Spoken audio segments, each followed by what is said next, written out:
Road பள்ளம் குழியுமாக இருக்கனால வந்து வண்டி இதில் வந்து யாருமே ரோட்டில் போகல. ரோட்டை சுற்றி கோயிலுக்கு போனால் கிரிவலம் எப்படி போகிறோமோ அதேமாதிரி சுற்றி போய்க்குவாங்க. இது வந்து விபத்து உண்டாக அபாயமாக இருக்குது. இது வந்து அதிகாரிகள் பார்வைக்காக இதை வந்து உடனே ஒரு சரி தர வேணும். இல்லைன்னா வந்து பொதுமக்களுக்கு ரொம்ப ஒரு ஆபத்தில் இருக்க.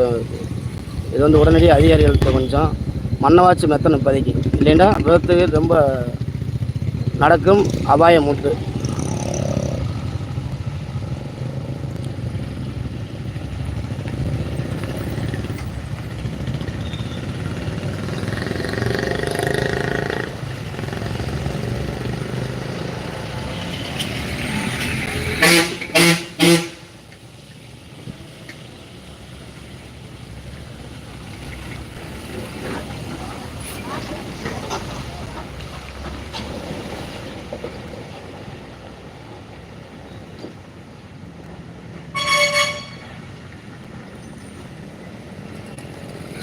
இது வந்து நம்ம ரயில்வே கேட் அருகில் ஆச்சி பேக்கரி முன்னாடி இருக்குது. பாருங்கள் வண்டி வாசி எப்படி பைக்கில் விலைக்கு போகிறாங்கன்னு நீங்களே பாருங்கள்.